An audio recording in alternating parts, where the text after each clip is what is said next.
శ్రీశైలం వెళ్ళిన ప్రతి ఒక్కరూ ఈ బ్యూటిఫుల్ ప్లేస్‌ని మాత్రం అస్సలు మిస్ అవ్వకండి. దీనికోసం మనం ఎక్స్‌ట్రాగా ట్రావెల్ చేయాల్సిన అవసరం లేదనమాట. మనం శ్రీశైలం వెళ్ళే రూట్‌లోనే ఉంటది కాబట్టి హ్యాపీగా దీన్ని కూడా విజిట్ అయ్యి అయితే వెళ్ళొచ్చు. లేదు శ్రీశైలం నుంచి రావాలి అనుకుంటే ఒక 4 కిలోమీటర్స్ పడతదనమాట అంతే. అండ్ మనం ఎగ్జాక్ట్‌గా పాలధార, పంచదార దగ్గరికి వెళ్ళాలి అంటే ఆల్మోస్ట్ 150-160 స్టెప్స్ అయితే ఉంటాయన్నమాట. అవన్నీ దిగితే మనం డైరెక్ట్ ఇంకా పాలధార, పంచదారకైతే వచ్చేస్తాము.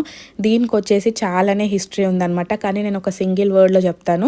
శివయ్య నుదుటి నుంచి ఈ వాటర్ అయితే వస్తాయంట. సో ఈ వాటర్ కి చాలా పవిత్రత ఉంది అన్నట్టయితే బిలీవ్ చేస్తూ ఉంటారు. సో అట్లా స్నానాలు చేసే వాళ్ళు స్నానాలు చేస్తారు, తాగే వాళ్ళు తాగుతారు, ఇంటికి తీసుకెళ్ళాలి అనుకున్న వాళ్ళు ఇంటికి తీసుకెళ్తారు. సో అట్లా ఎవరి నమ్మకం వాళ్ళది. ఇంకా ఇక్కడ వచ్చేసి సీజన్ తో పని లేకుండా ఏ సీజన్ లో అయినా కూడా వాటర్ అనేది వస్తూ ఉంటదంట.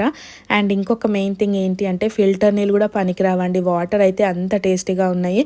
నాకైతే చాలా ఆశ్చర్యం అనిపించింది అనమాట. అరే వాటర్ ఏంది ఇంత మంచిగా ఉన్నాయి అన్నట్టయితే అనిపించింది. అండ్ ఆల్సో ఆ వాటర్ లో కొంచెం